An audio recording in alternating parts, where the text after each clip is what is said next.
இன்றைக்கி நம்ம குடமிளகா பொடிமா செய்வோம். அதுக்கு தேவையான பொருட்கள்: குடமிளகா, தக்காளி, வெங்காயம், முட்டை, மல்லித்தழை, புதினா தழை, ஒரு பச்சை மிளகாய், கருவேப்பிலை. இதை எல்லாத்தையும் அரிஞ்சிப்போம். இப்போ எல்லாத்தையும் நம்ம கட் பண்ணியாச்சு. இப்போ ஆனியத்தை முன்னாடி போட்டுப்போம். ஒரு கடாயில் 2 ஸ்பூனு எண்ணெய் போட்டுப்போம்.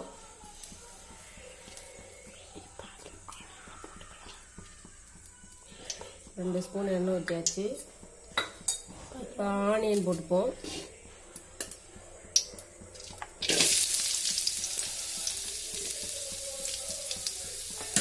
நல்லா வதங்கினோன்னே குடமிளகா போட்டுப்போம்.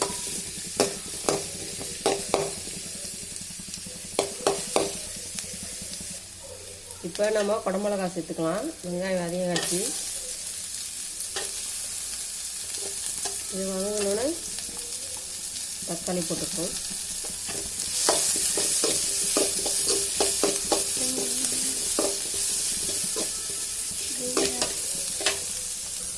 இப்போ நம்ம தக்காளி போட்டுக்கலாம். எல்லாம் நல்லா வதங்கியாச்சு.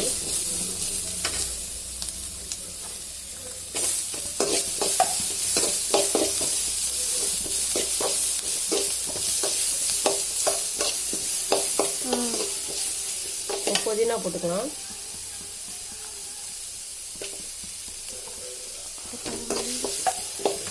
நல்லா வதக்கணும்.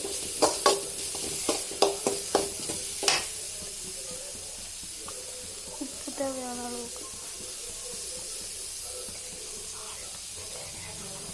சால்ட் உப்பு தேவையான அளவு.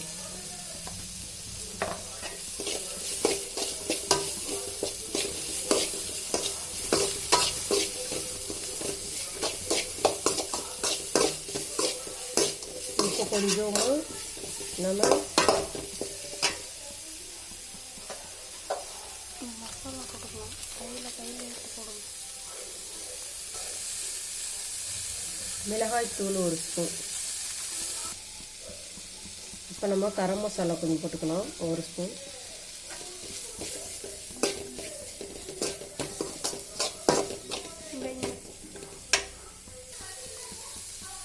இப்போ நம்ம கருவேப்பிலை, கொத்தமல்லி போட்டுக்கலாம்.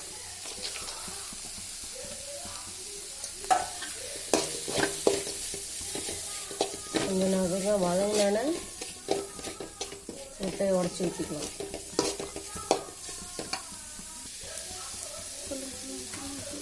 இப்போ நம்ம முட்டையை உடச்சி ஊற்றிக்கலாம். கலர் பாருங்களேன் எப்படி சூப்பராக இருக்குன்னு.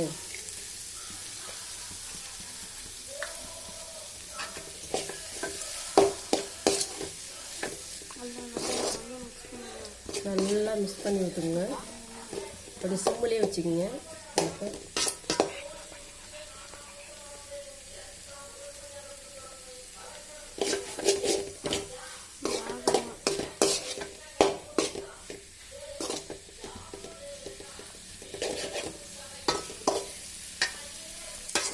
ரெடி ஆகிடுச்சு குடமிளகா பொரியல். இப்போ சாப்பிட்டு பார்க்கலாம்.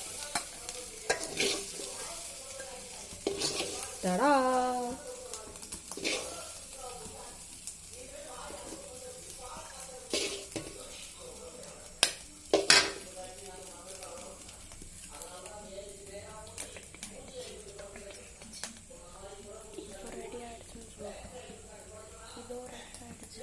தடா!